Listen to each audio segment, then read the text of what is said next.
Hey guys, what's up? It's Rygar the Destroyer, and today we're going to be taking a look at the Walmart exclusive Luke Skywalker Jedi Knight from the Star Wars Black Series. Now this guy is really cool, but before we take a closer look at him, let's go ahead and take a look at his packaging. So here it is, pretty standard for what we've seen out of the Black Series. Nice big window here on the front of the package, as well as an image of Luke down here in the corner. Flipping it over onto the back, you can see that same image is repeated again, as well as a brief description. And of course, if you'd like to read that, you can go ahead and just pause the video. But anyway, like I said, pretty standard stuff, so let's go ahead and get back to the figure itself. Now, Luke here stands at, if it'll focus, come on, there we go, right at about, we'll say it's 5 and, 7/8 inches tall. So he's right in scale with all of your other Black Series figures, and he comes with a ton of accessories. The first one we've got posed already on the figure, and that is his cloak. As you can see, it's a fairly basic kind of robe, but I think it's actually really effective. One of the better cloth robes that the Black Series has done. Just the way they've cut it, it just lays better than a lot of the other ones kind of do.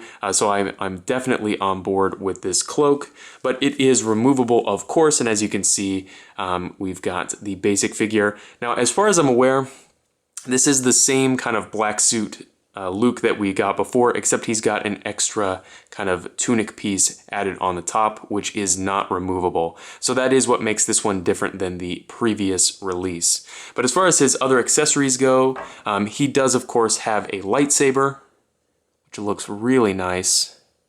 Very nicely painted. As you can see, all those little black lines in there look great, as well as the gold detail. And then a nice translucent green blade, which of course is removable if you'd like to pose him without it. Put it in there without breaking it. I'm actually going to do that off camera. I don't want to break the lightsaber. Up next, he does have a blaster pistol, and this thing looks awesome.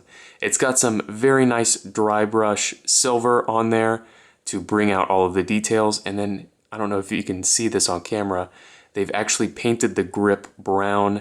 It looks absolutely fantastic. I wish they did all of the weapons in the Black Series like this one, because it just looks great. And then his final accessory is one of these Black Series stands. I've mentioned this before in some of my other reviews. I'm not a huge fan of this style. It does technically work. You just place his foot in there. But overall, I just wish that they had used a kind of peg and peg hole system, since this figure even has peg holes on it. So kind of a strange decision from Hasbro. I don't know why they're trying to reinvent the wheel here when they've been doing the regular kind of stands for years. So not a terrible accessory, but not my favorite. Now, as far as articulation on this figure goes, it, for the most part, is fairly effective. We'll talk about some problems that it has. Some of them are bigger deals than others. Here in the head, he has a ball peg and then a hinge in the neck, so pretty decent range of motion overall. You can pretty much get, any pose that you would want out of it. In the shoulder, he's got ball hinges with an excellent range that do swivel 360. At the elbow, he's got a hinge. Let me make sure I've got it the right way. There we go. Gets about 90 degrees or so, and there is a swivel, so pretty nice there. He's got hinged wrists with a swivel, and on this hand, the hinge runs horizontally through the hand like this, and then on this side, it runs vertically. At the waist, it feels like he's got a single ball peg, but with the tunic on there, you're not going to get the greatest range of motion out of it. He's going to be able to do kind of this hula dance move, but not much else other than a swivel. So at the hips, this is one of the problems I have with this figure. I'll kind of show it to you. As you can see, his legs are very loose. And it's like not like the joint, it's like actually where they attach to the figure, which is a little disappointing. I mean, it's not so loose that he can't stand, but it just kind of makes the figure feel cheap when you're kind of playing with it. As you can see there, wiggles a whole lot.